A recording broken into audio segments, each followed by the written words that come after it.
मई की चुभती उमसती गर्मी वाले दिन की वो दोपहरी नीरवता से भरी थी। निधि के अंदर मरघट सा सन्नाटा था।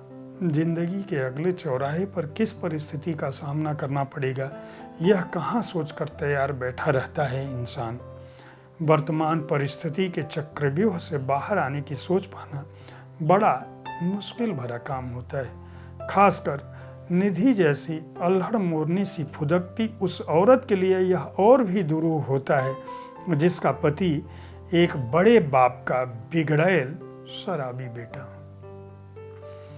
आप देख रहे हैं साहित्य तक। मैं हूं जयप्रकाश पांडे। बुक कैफे के एक दिन एक किताब में मैं मीनाक्षी सिंह के कहानी संकलन मुट्ठी भर आसमान के साथ उपस्थित हूँ। मीनाक्षी सिंह अपनी पहली किताब बस तुम्हारे लिए से चर्चित हुई। उसके बाद यह उनका संकलन आया है मुट्ठी भर आसमान। इसमें कुल 21 कहानियाँ उनकी हैं। ये कहानियाँ एक दूसरे से अलग होते हुए भी इंसान की मानसिकता, इंसानी रिश्तों और इंसानी संबंधों के बीच जो दुरूहता आती है या मानव संबंधों की जो जटिल कड़ियाँ हैं उनके बारे में ये बताती हैं। बिहार के मुजफ्फरपुर से वो ताल्लुक़ रखती हैं। गुजरात उनकी कर्मस्थली है और अलग अलग पत्र पत्रिकाओं में लिखती रही हैं। मैं इस कहानी संकलन से में जो कहानियाँ संकलित हैं उनका नाम है अधूरी ख्वाहिश, मुट्ठी भर एहसान, पहला कहूँ या अंतिम मिलन, लॉकडाउन में पल्लवित प्रेमी, मैं पुरुष हूँ, दोगले लोग, रिश्ता शटडाउन, आखेटक का आखेट, आखिरी फर्ज, आईने की तरह साफ जिंदगी, मौत का उत्सव, कागज के चंद टुकड़ों का मोहताज रिश्ता, चरित्रहीन, दादी की डायरी, टर्निंग पॉइंट, मुकम्मल आंचल, मुट्ठी भर आसमान, मेरा वजूद, स्नेह सूत्र, वसुधा और समानांतर चलती कहानियाँ। ये कुल 21 कहानियाँ हैं। कुछ कहानियों की मैं चर्चा कर दूं। अधूरी ख्वाहिश जो कहानी है वह एक ऐसी लड़की की कहानी है कि जब सुदीप बनर्जी नामक नायक का अंतिम संस्कार चल रहा होता है तब वह लड़की अचानक सामने आती है और वह कहती है कि इनका संस्कार मेरा बेटा सुदीप करेगा। सुदीप बनर्जी जिन्होंने शादी नहीं की थी, आजीवन कुंवारे थे, उनके परिवार में यह हो रहा था, यह चर्चा चल रही थी कि इनका भांजा इनका अंतिम संस्कार करेगा। उस समय एक विवाहिता लड़की आती है और वो कहती है कि इनका संस्कार मेरा ये बेटा करेगा। पूछा जाता है क्यों, तो वो कहती है क्योंकि ये सुदीप का बेटा है। उसका पति उसका हाथ खींचकर ले जाता है एक तरफ और कहता है तुम पागल हो गई हो, तुम्हारा तलाक हो जाएगा, तुम्हारे ये सारा, तुम इस तरह का काम क्यों कर रही हो, तुम पागल हो गई हो। वो दूसरी तरफ उस सुदीप की माँ कहती है कि तुम मेरे पैसे के लालच में इस तरह की बात कर रही हो, मेरे बेटे पर आक्षेप लगा रही हो उसके न रहने के बाद। वह कहती है कि अगर आप लोग ये करोगे तो मैं डीएनए टेस्ट की मांग करूंगी और जब तक रिपोर्ट नहीं आ जाती मैं सुदीप के शव को सौदाह नहीं करने दूंगी, यानी अंतिम संस्कार नहीं करने दूंगी। अब हंगामा मचता है। वह कहती है कि आप यह भूल रही हैं कि मेरे पास भी करोड़ों की संपत्ति है और मैं अपने पारिवारिक जीवन को दांव पर लगाकर यह बात कह रही हूँ। मुझे आपके पैसे का कोई लालच नहीं, अगर लालच होता तो मैं सुदीप के साथ होती। यह कहानी, इसके बाद मुखाग्नि दी जाती है।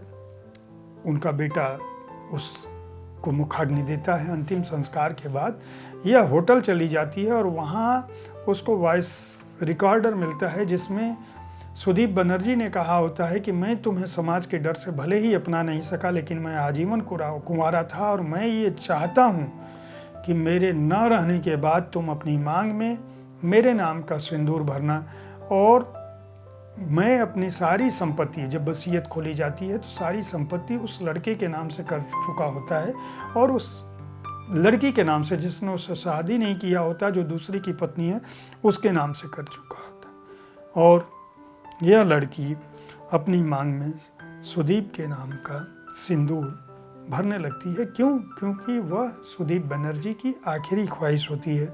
और जो माँ जीते जी इस लड़की को अपना नहीं सकी थी, वह अपने बेटे के निधन के बाद अपने नाती को, पोते को और अपनी बहू को के रूप में उस लड़की को अपना लेती है। ऐसी ही सामाजिक संदर्भों पर लिखी हुई कहानियाँ हैं। इन कहानियों का जो फलक है वह इसी तरह का है। स्नेह सूत्र जो है एक ऐसी कहानी है कि जब चाची जी की 13वीं हो गई तो परिवार वाले वहाँ जुट गए। इनमें 4 बहनें और 2 छोटे भाई होते हैं। बड़ी दीदी के पास सब कुछ होता है, सबकी शादी हो चुकी होती है। तो बड़ी दीदी लेकिन इसके बाद आती हैं और परिवार में दबाव डालती हैं, कहती हैं कि मुझे भी हिस्सा चाहिए। क्यों? क्योंकि हिंदू विवाह कानून इस बात की इजाज़त देता है कि परिवार की संपत्ति में बेटियों का भी हक होगा। बड़ी दीदी के पास सब कुछ है, लेकिन वो मायके की संपत्ति के लिए क्यों सोचती हैं? यह सोच के सारे परिवार में कोहराम मच जाता है। लड़के बड़े चक्कर में पड़ते हैं। अंततः बड़ी दीदी का ही लड़का, उन्हीं में से एक लड़का कहता है कि ठीक है, मैं आपकी पैरवी करूंगा, आपके साथ मुकदमा चलूंगा, आप जरूर अपना हिस्सा लें, लेकिन फिर आपको ध्यान रखना होगा कि आपको भी अपनी बेटियों को हिस्सा देना पड़ेगा और मैं भी उसमें सहमत हूँ कि बहनों को हिस्सा मिलना चाहिए। दीदी ये बात सुन के चौंक जाती हैं और फिर वह संपत्ति के विभाजन से भाग जाती हैं। इस तरह से यह कहानी स्नेह सूत्र के नाम से लिखी है। मीनाक्षी सिंह ने इसी तरह की कहानियाँ लिखी हैं। जो भी कहानी है वह हमारे आपके समाज में घट रही कहानियाँ बहुत ही सहज भाषा में उन्होंने लिखी है।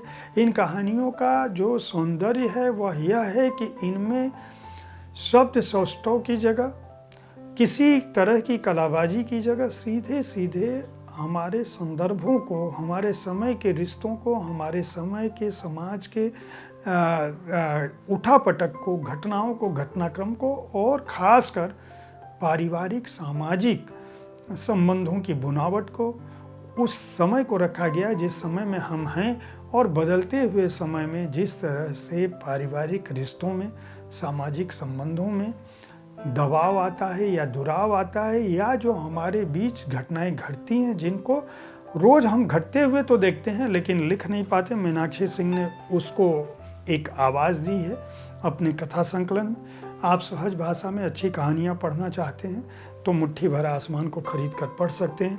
हर्फ पब्लिकेशन ने इसको प्रकाशित किया है। मूल्य 150 रुपये है और पृष्ठ संख्या है 112। उम्मीद है साहित्य तक का यह एपिसोड आपको पसंद आया होगा। इस कार्यक्रम में हम विविध विधाओं की पुस्तकों के साथ आपके पास पहुंचते हैं ताकि आपको अच्छी पुस्तकों के चयन में आसानी हो। आप अपनी राय से हमें अवगत कराएंगे तो हम अलग अलग तरह की पुस्तकें लेकर उनके बारे में चर्चा करते हुए आपके पास आएंगे। मैं इन पुस्तकों के बारे में कोई समीक्षा नहीं करता हूँ, बल्कि जो मैं समझता हूँ, पढ़ता हूँ, वह आपको बताता हूँ। इसलिए आप इस कार्यक्रम को देखते रहें, किताबों के बारे में जानकारी पाते रहें और हमारे चैनल पर अपनी प्रतिक्रिया से अवगत कराना न भूलें। धन्यवाद।